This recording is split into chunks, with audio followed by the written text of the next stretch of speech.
Sometimes you got to be your own accountability partner. Sometimes you got to hold yourself accountable on your BS and say, I'm not being a good person today. I need to get somewhere, sit down, and speak when I can have the ability to use my words. Thank you.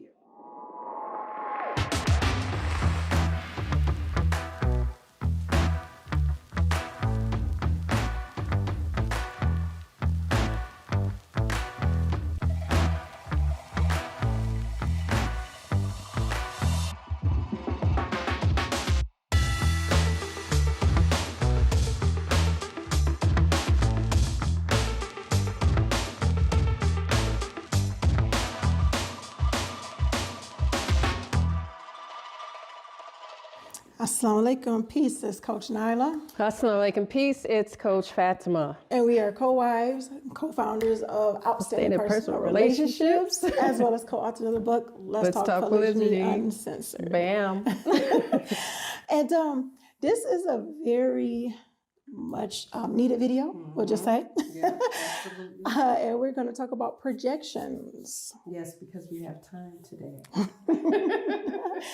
So yes, and my co-wife, we're going to break down a number of different projections that we actually get from people who do visit the channel, who watch the videos and comment on our videos, as well as projections that co-wives can, put on each other that can actually damper relationships or hinder relationships, if you will. Yeah, and we have to, because we coach, we train, we talk about this all the time. We've met with assumptions that we project onto one another, and we really don't. I mean, what you see is what you get here. If we have to have a conversation, we have it.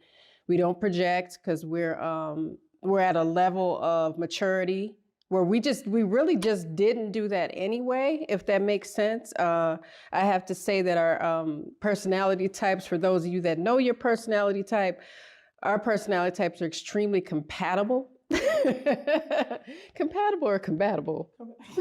Nah, we ain't gonna put compatible in the comments, but yes, as my co-wife was saying, this is very important because it can be really twofold depending on the relationship that you have or are trying to create. Mm-hmm. So yes. Yeah, here's the thing. Sometimes, okay, let's talk about them. What are projections? Because some people say, okay, am I projecting? So let's talk about what do you mean? Or they can say, I'm not projecting. A lot of times, there are times, and it could be a lot of times, we could be projecting as a defense mechanism. That's pretty much what usually happens. And projecting is pretty much just taking your own insecurities, your negative feelings, thoughts, and ideas, and putting it on someone else. And sometimes we do that because, once again, I said, like a defense mechanism, or sometimes we don't want to see that we are doing that we are feeling this way, that we do have these negative traits. Look, we're human. There are certain things about us that's not going to always be the best, in us. Right. We're human. Right. However, not being able to see that, and when we're constantly projecting, if we're doing those things, we're not being self-aware. We're not saying, okay, why am I doing this? Why am I seeing the negative in everything someone else does, or not even just everything that they do, but something they do? For example, people feel that there are some people that project that my wonderful co-wife should just be a bitter Black woman right now and just be, upset and be hurt and be this thing of, just negative energy because, her husband married again. People project on me that I should be ashamed of myself because, you came in and, ruffled some feathers in the family. Those are other people's assumptions and projections. We get a lot of, and that's just the tip of the iceberg of the different things of having so low self-esteem. I just can't understand why women would share a man. They gotta have some low self-esteem somewhere. I don't understand what's the benefit. There's no way this should possibly benefit because it's all about the man's sexual desires because, and they just, what was one of the things that we saw that maybe they just are trying to get themselves to believe in the hype or believe their own thoughts to make it whatever. Look, once again, there it is. Those are projections. Yes. These are feelings that other people are feeling. You know, we went through our ups and downs and everything like that, and we understand that our life's challenges is not based on polygyny. Right. See, that's the thing that people, any other thing, all the stuff that people go through in polygyny, they can go through in monogamy, but because of polygyny, people say it's because of polygyny. That's what it is. You know, right?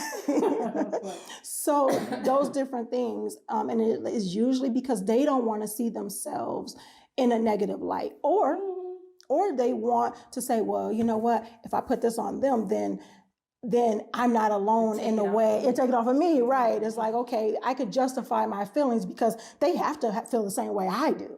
They have to feel the same way that. Careful, no, I don't. And 9 times out of 10, I don't.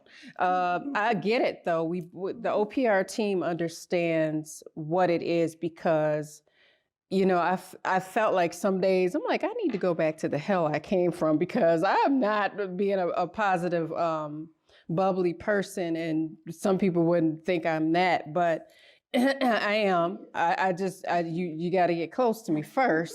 Then I have to scan you, then you'll get that part of me. But you know, like Coach Nyla was saying, we've been through our stuff, and I'm not about to let somebody's mess be my mess in these comments, in these videos, on Facebook, whatever. You have to maneuver your own negative minefield. That's not my job. You know, if that's what you want to bring to the table, fine. We'll take the table, throw it out, and place it with a better one, because we you know, we're the ones out here, and we're the ones on YouTube, and we're the ones on Facebook, and we're the ones with the husband sitting in betwixt us and people. It just sends them into orbit. It just does. And it's because the optics of the situation or the marriages bother them. The 2 women and the man, and he looking big in the rumor, and he's the man of the hour, and all this stuff that they put into that. What people got to understand about marriage, and especially marriage and polygyny, it's work. So it's whatever you put in it is what you get from it. And people think I can't say it any more simplify it more than that. I am Coach Nazir. And I'm Coach Fatimah, his wife. And I am Coach Nyla. I am also his wife. We are the founders of Outstanding Personal Relationships, as well as the authors of the book, Let's Talk Polygamy Uncensored. And I'm sure you're asking yourself, how can you get your hands on a copy of it right now? The great part is, we're about to share that with you, but first, let me tell you about why you need to at least get your hands on 1 or maybe more copies, depending on where you are in your polygynous journey. Some of the things that we discuss in our book are issues about trust, insecurities, jealousy among wives, and maybe even, possibly even, creating lasting friendships. Especially friendships amongst co-wives. And we share in this book how you can understand that it takes a village, that polygyny is not some taboo topic or something that's going to leave women stranded alone, and kids not loving each other or feel like they're left alone by their fathers or from their fathers or whatever the case may be. You will learn so much in this book. Let's Talk Polygamy Uncensored. Indeed, we lay down the practical steps that we wish we would have had when we started our polygynous journey over 13 years ago. Well, the time is here, and all you have to do, go to letstalkpolygamy.com. Order a copy, order the bundle, do whatever it is you need to do so there's no more excuses, and we making marriage great again by reminding people of polygamy, which is an ancient solution to a modern day problem. Let's talk polygamy.com. Get your pre-sale order on. With that being said, make sure you are growing intentionally, loving fearlessly, and connecting on a higher level every single day. Visit the link. Assalamu alaikum. Peace. Peace. It's anything that you want, anything that's worth having, you're going to work for it, and you're going to continuously work for it. It's just going to fail. I promise you that. So when people get in the comments and they say things and they project, and that's their insecurity. Y'all wear too much, y'all too colorful, you too much dirt, or whatever the case may be. That's a you thing. Own that. One part of being, a major part of being accountable is sometimes you got to be your own accountability partner. Sometimes you got to hold yourself accountable on your BS and say, I'm not being a good person today. I need to get somewhere, sit down and speak when I can have the ability to use my words. Thank you. I mean, it gets super annoying. I go on with my life, but it gets super annoying when someone says, oh, you guys, and he, and how could he, and how can you, and how can you? I don't limit myself on what I can do because somebody else feel like I can't do it. I don't do that to Fatimah. If anybody gonna stop me from doing something or growing, that's me. That's with anybody else. So if somebody says, well, I don't like this about you, you don't have to like it. You don't have to love it. I do. That's the good part about, I project that onto me. Positivity. None of us have time. Shaitan has time. For those of you that are Muslim, Satan, for those of you that are not, he has time to get in there and whisper and make us feel like and be insecure, and then tell us to get on people's pages and get in the comments and try to destroy the family, which is an impossibility for you, and you won't be successful at it because you can't do nothing with us. They'll fall for all of that stuff, but that's projecting because they haven't dealt with their pain. Yeah. And we don't talk about it enough. We don't want to deal with the pain part. We don't want to deal with the source of it. And sometimes the source is you. It's not anybody else. Because nobody told me to go roll in the deep. Was I happy? No. Was I pleased with how things went? No, but I couldn't say something was haram. I couldn't say that, this was super deliberate to just destroy my life and all of this stuff. Polygyny in marriage is not just about one person. It's not. And we have to understand that we can't project our pain onto someone else that is not deserving of that. The people that are innocent bystanders and collateral damage, they become collateral damage for those of us that are in pain and have not fixed it. They don't sign, and sometimes they be our co-wives. Sometimes be our co-wives, So yeah, that's my little two cents. That's the thing, that self-reflection. It's like, okay, well, am I projecting? Asking yourself that question. Here's the thing, people are really good at being keyboard gangsters, and people are also good at, and that's a way to project. And then some people are good at projecting face to face, because it's like, okay, if I just tell them a little bit about themselves, even though it's just me, telling them this is how I'm feeling, but I gotta put it on you because goodness knows that, we don't want me to look like the bad guy. So let me put it on you. So, make it look like you're the one that's messed up in the brain or whatever the case may be. How do we stop that? It's first asking ourselves the question, whoa, hold on, slow down. Whoa, Nelly. Are we projecting? Am I projecting? Yeah. Okay, if I'm doing this, why am I writing this stuff? Or why am I saying this stuff? Is this something, am I being defensive? Am I just on the defensive right now? So I just want to throw some other stuff out there? Am I insecure? Am I throwing this stuff out there because I'm insecure?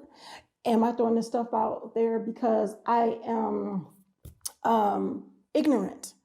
And not the point of where it's being a diss, but ignorant meaning that you just don't know. Right. If it's any of these things, or are you just projecting because you're just a mean, heartless, evil soul? I'm just going to put these different things out there, because if that's the case, you have to be able to look at the reasons behind why you do it. If you are projecting the reasons behind it, it's like, dang, am I just a low down, dirty dog? Am I, a person that, I'm just insecure about these things? Am I, those type of things? Self-reflect. Before you start writing stuff down make you look stupid, say stuff that you can't take back, these different things, it's like, reflect first, stop first. Press the pause button. It's really interesting, because if we were watching it on TV or we're watching it in a movie, we'd be like, oh, I see this going all the way wrong. Mm-hmm. Girl, don't write that. Girl, don't hit send. Girl, you better not. Mm-hmm. But for some reason, The brain mouth thing. Yeah, our mind could be like, girl, I'm watching, don't do it, girl. And then like, I'm gonna do it anyway. And then everything is blown up in your face. Or you got to ask yourself another really solid question. Are you hating on somebody because they're happy? Mm-hmm. I'll ask myself that sometimes. I look at the comments and it's awesome because it's comedy gold for me. But I'll go, are they just hating because we're happy? Because if we weren't, let's be honest, it would be very difficult to sit here and film these videos. It would likely not be done. OPR would not have been born if we were all sitting here, we were miserable people. No, when the dust settles and you decide to do your work and continuously do your work, then you can help others. I don't care if it is knitting a blanket. I don't care if it's something like that. Then that's helping other people. That's healing you and your past trauma. Mm-hmm. If you have not dealt with your past trauma, I will tell you that you need to go get therapy for those things, because one thing we know about grown-ups is you can't re-raise them. So we're done being raised, you know. But ask yourself, are you unhappy because we're happy? It's specifically on this YouTube channel, specifically on Facebook and IG. Is that where that comes from? I'll tell you why I'm saying that, not because, you know, I'm filled with this arrogance about OPR. It's not about that. I don't care about the celebrity part of those of social media. I don't care about that. I care about connecting and helping people heal when I didn't have anybody to help me. Mm-hmm. I'm saying this because I had a friend of mine, very dear sister. She said, I had to quit following you all on IG. And I said, why? It was just so weird to hear. She was honest to admit it, but she said, because you all are so happy together. And I couldn't keep my marriage together. And I couldn't stay in polygyny.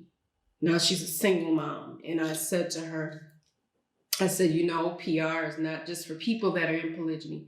It's much to do about personal development. It's much to do about marriage and taking care of one another and taking care of yourself first and foremost. It's about connecting. It's not just about a man and his two wives and marketing and, you know, social media and popularity and disrespect. It's not about that. So we talk about more things than just those things, but they're important because maybe you need to prepare for the next marriage. Mm-hmm. Maybe that's why. Maybe you need to heal from the one you previously had.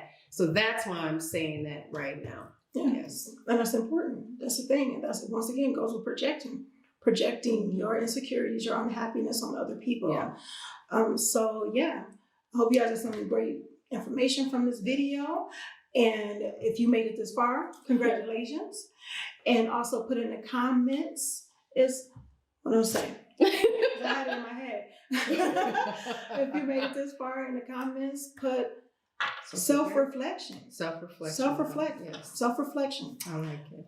Because that's what we need to do in order to realize the damage that we can be doing with projecting our insecurities, our unhappiness, our negative feelings on other people. So until next time, make sure you are growing intentionally, loving fearlessly, and connecting on a higher level every single day. It's Coach Nyla, Coach Fatimah, and we'll see you in the next one, inshallah. Assalamu alaikum. Peace.